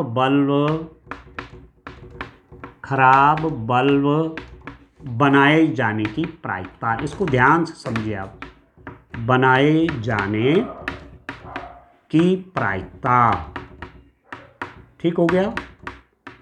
दूसरी बात क्या हो जाएगी, खराब बल्ब, अब देखो ये ऊपर है ना, ई मतलब खराब बल्ब की प्रायिकता, जबकि वो मशीन बी के द्वारा बनाया गया है, ठीक है ना। तो क्या हो जाएगा, मशीन बी द्वारा खराब बल्ब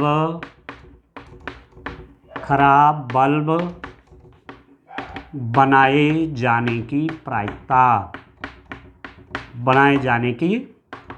प्रायिकता, अब आप देखो मशीन ए के द्वारा जो खराब बल्ब बनाए गए वो कितना %, वो 5% आई थिंक, ठीक है ना।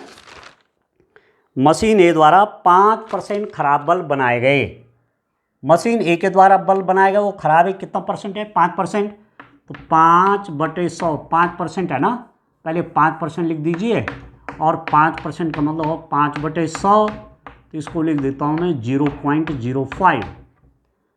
जो मशीन बी ने बल्ब बनाया उसके खराब होने की प्रायिकता, ठीक है, खराब बल्ब होने की प्रायिकता, जबकि वो मशीन बी ने बनाया है उसका परसेंटेज है 4%। 4% मतलब परसेंटेज अपने आप में प्रायिकता है, 100 में से 4, ये मतलब 4/100 की है 0.04, ठीक। और ऐसी में P तीसरी मशीन द्वारा खराब बल्ब बनाए जाने की प्रायिकता, मशीन सी द्वारा खराब बल्ब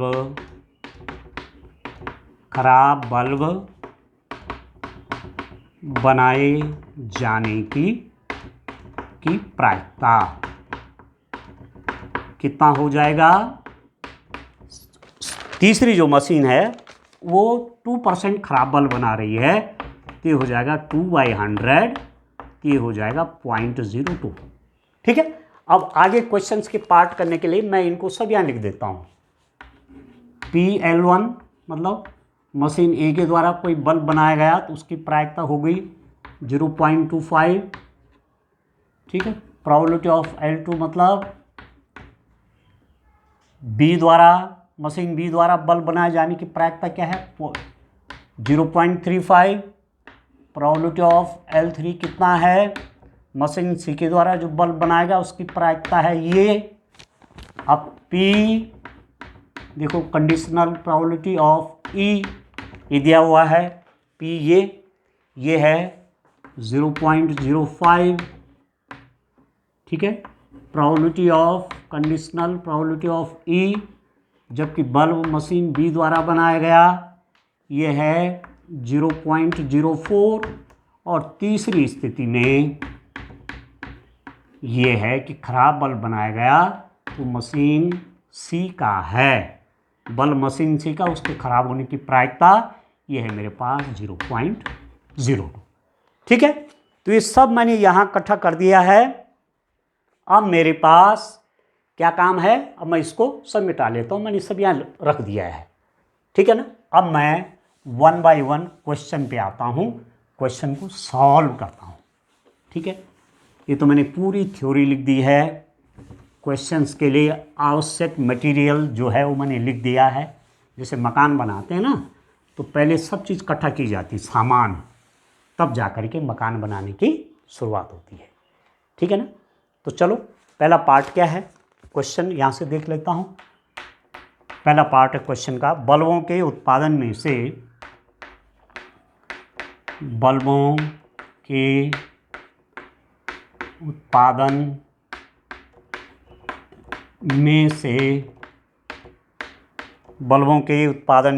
एक बल्ब यादृच्छया निकाला जाता है, यादृच्छया निकाला जाता है तो उसके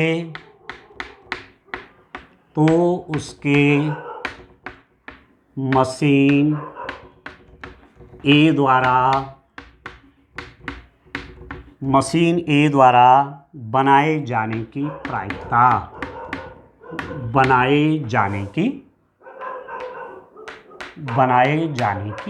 अब ध्यान दीजिए आप, ये इसका पहला वाला पार्ट है।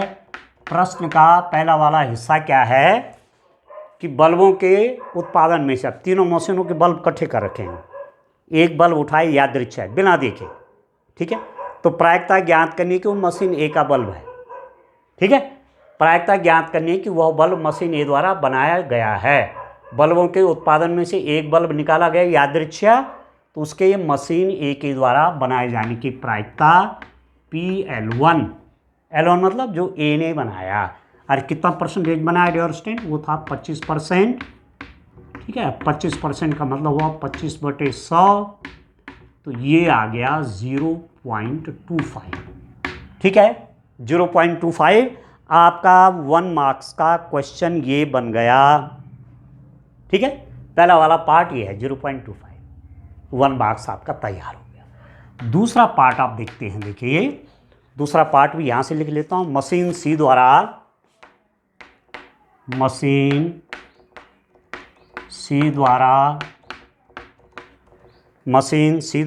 खराब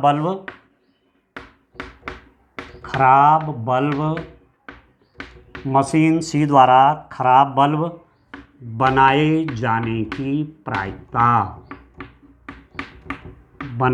जाने की प्रायिकता।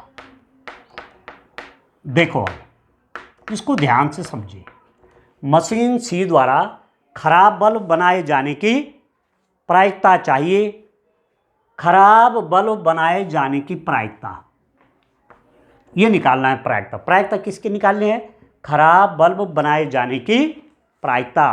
What is the probability of manufacturing defective bulb by machine C है ना, हाँ ठीक है। खराब बल्ब बनाए जाने की प्रायिकता, तो P खराब बल्ब की प्रायिकता, खराब बल्ब वाली घटना को हमने E से माना हुआ है, ठीक है ना। खराब बल्ब की घटना को मैंने क्या माना हुआ है? E से माना हुआ है।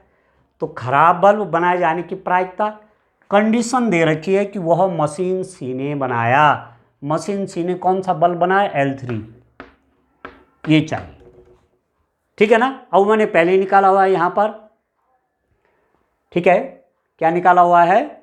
खराब बल्ब मशीन सी के द्वारा जो बल्ब बनाएगा, खराब बल्ब बनाए जाने की प्रायिकता किसके द्वारा? मशीन सी के द्वारा। वो कितना परसेंटेज है? वो 2% आई थिंक डियर स्टूडेंट। वो दिया हुआ है कि 2% खराब बल्ब किसने बनाए? मशीन सी के द्वारा। तो 2% का मतलब हुआ 2/100, तो ये हो गया 0.02।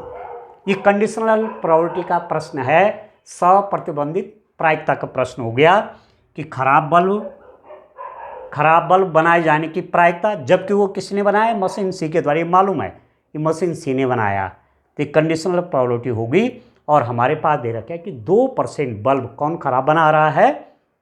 L3 मशीन, ठीक है ना। तो 2% 2/100, तो हो गया 0.02। तो ये भी 1 मार्क्स का है, ये भी 1 मार्क्स का है, ये भी 1 मार्क्स का है। तो ऐसा यदि बच्चों ने एग्जाम में किया होगा तो 1 मार्क्स आपको ये मिलेगी, ठीक। अब तीसरे पार्ट के लिए मैं जगह बना लेता हूं। फर्स्ट पार्ट मैंने सॉल्व कर दिया, सेकेंड भी कर दिया। अब मैं यहां जगह बनाता हूं तीसरे वाले पार्ट के लिए, ठीक है। तीसरे वाले पार्ट को करने के लिए अब मैं जगह बना रहा हूं। आप देखिए तीसरा वाला पार्ट क्या है, उसको मैं लिख देता हूं, ठीक है ना। इस रूप में एक क्वेश्चन करना है तो सरल। केस स्टडी क्या है, समझ करके देखना है कि क्या निकाला जाना है। इसका तीसरा वाला पार्ट आप देखिए, तीसरा वाला पार्ट है कि बल्बों के उत्पादन में से बल्बों के उत्पादन में से बल्बों के कुल उत्पादन, बल्बों के कुल उत्पादन में से एक बल्ब यादृच्छिया, एक बल्ब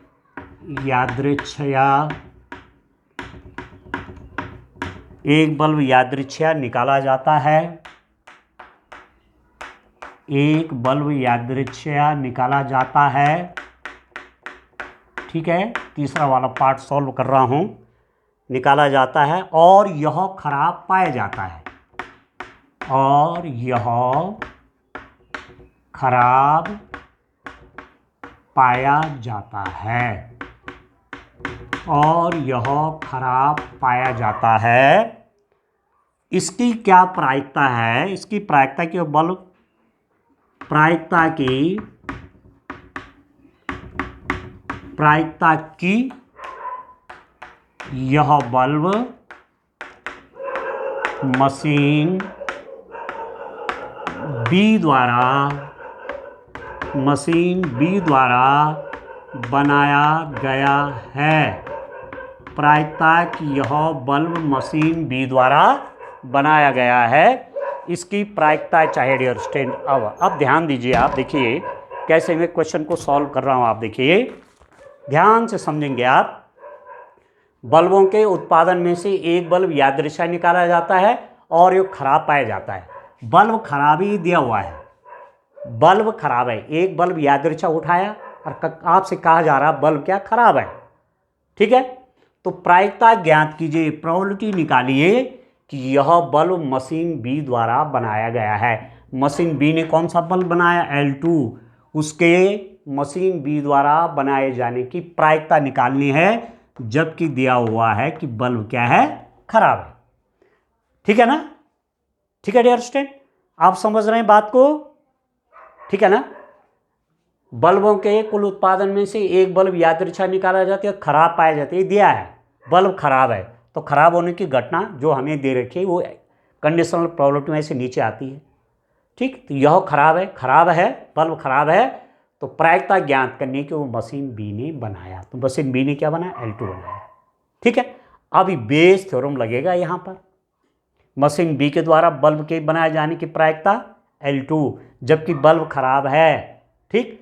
बेस थ्योरम लगेगा, बेज प्रमेय का प्रयोग करने पर, यूजिंग बेस थ्योरम, ठीक है ना, बेस प्रमेय का प्रयोग करने पर, यहां लिख देता हूं मैं, बेस प्रमेय का प्रयोग करने पर, यूजिंग बेस थ्योरम, ठीक है। यहां पर आप बेस थ्योरम में लगाऊंगा, कितना हो जाएगा, बेस थ्योरम आप जानते हैं, यदि ऐसा है तो कैसे लिखा जाएगा, PL2 into conditional probability of E when घटना, when event L2 already occur, ऐसा लिखा जाता है, divided by PL1 into P E by L1 ऐसा, plus PL2 into probability of this L2 plus PL3 into probability of कितना, ऐसे L3, ऐसे dear student, इस रूप में लिखा जाए बेस थ्योरम, तीन घटनाएं L1 L2 L3, तो इस रूप में बेस थ्योरम से लिखा जाएगा। तो अब आ जाएगा, देखो अब सब वैल्यूज मैंने इसीलिए रखी हुई हैं, ये मुझे मालूम था कि मुझे आवश्यकता पड़ेगी, इसलिए मैंने पहले ये सब लिखा हुआ है। प्रोबेबिलिटी ऑफ L2 कितना है, 0.35 इंटू ये देखो, ये 0.04 है, divided bye probability of L1 कितना है, 0.25 इंटू ये वाली, ये है 0.05 प्लस प्रोबेबिलिटी ऑफ L2 कितना है, 0.35 इंटू ये है 0.04 प्लस प्रोबेबिलिटी ऑफ L3 कितना है, 0.40 इंटू ये है 0.02। सारी वैल्यूज मैंने लिख दिया, मुझे सॉल्व करना है सिंपली। अब तो ये डेसिमल वाले हिसाब हो गए ना, दशमलव का भाग हो गया, दशमलव का गुणा भाग, डेसिमल का मल्टीप्लिकेशन और डिवीज़न हो गया, division and multiplication of numbers, तो कर लीजिए गुणा। देखो 5 के 20 का 0.2, 5 के 20 का 4 3 12 2 14, डेसिमल देखिए 1 2 3 4 1 2 3, एक जीरो यहाँ लगाइए, ये 25 पंजे 125, 1 2 3 4, 1 2 3 4 प्लस इसकी जगह तो यही आ जाएगा, ठीक है, ये तो आ गया ना, 5 के 20 का 0.2, 4 3 12 2 14, तो डेसिमल 0 करके, ठीक है, 0.014 प्लस ये कितना हो गया, 40 दूनी 80, 40 दूनी 80, 1 2 3 4, 1 2 3 4, ये हो गया। अब इन तीनों को जोड़ देते हैं, देखो 0.0125, 0.0140, 0.080, 5 8 4 12 और 2 14 के 4 1 2 और 1 3 0, ये हो गया, दिस इज इक्वल टू 0.0345। अच्छा ये तो नीचे वाला है, एक सेकेंड, नोमरेटर तो यही है 0.0140 डिवाइडेड बाई, ये सब जोड़ करके आया 0.0345, ठीक है। डेसिमल के बाद 1 2 3 4, डेसिमल के बाद 1 2 3 4, डेसिमल हटा दीजिए, तो हो गया 140/300 45, ये आ गया डियर स्टूडेंट 140/345 आ गया। ठीक हो गया। अब सॉल्व कर लेते हैं भाई, 5 से काट देते हैं, 5 दूने 10, 5 अठे 40, 5 छके 30, 5 नमो 45, तो ये हो गया 28/69, 28/69 ये आ गया डियर स्टूडेंट। ये क्वेश्चन आपका ये वाला पार्ट कितने मार्क्स का था? 3 मार्क्स का था, 28/69।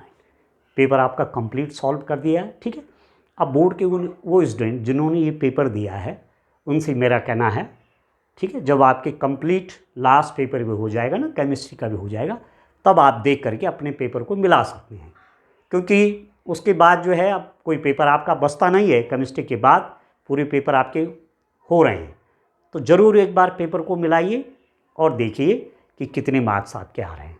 ठीक है, यदि कोई प्रश्न गलत भी हो गया होगा तो उसमें चिंता करने की बिल्कुल भी ज़रूरत नहीं है। ठीक है ना, कुछ पेपरों में कुछ क्वेश्चन गलत होते हैं, कुछ में सब सही भी हो जाते हैं, तो रिजल्ट तो बनेगा मिक्स्ड। सारे पेपरों का जितने आपके मार्क्स आएंगे सबको जोड़ के आपका रिजल्ट बनने वाला है।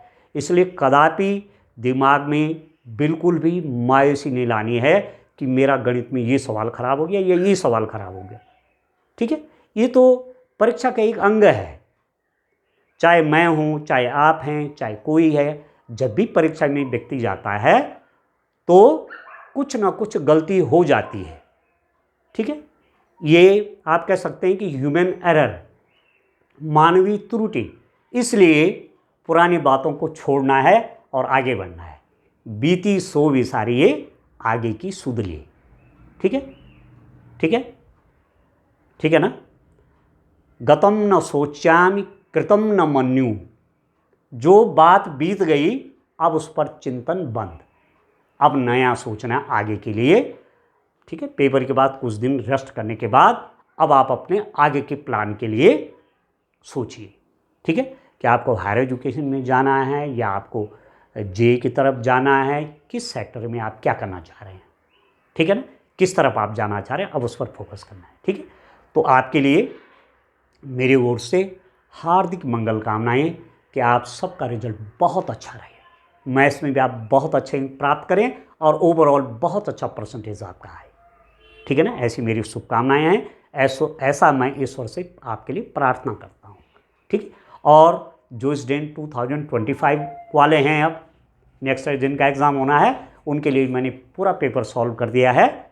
ठीक है, तो आगे आने वाले पेपर जो होगा उनका 2025 में मैथ्स का ये पेपर, तो निश्चित रूप में आपको मदद करेगा, क्योंकि बोर्ड के पेपर का एक पैटर्न होता है, तो पैटर्न यहाँ से आपको ठीक से समझ में आएगा। ठीक है डियर स्टूडेंट, तो इन्हीं शब्दों के साथ अपनी बात को समाप्त करता हूँ। बहुत बहुत धन्यवाद। Thank you.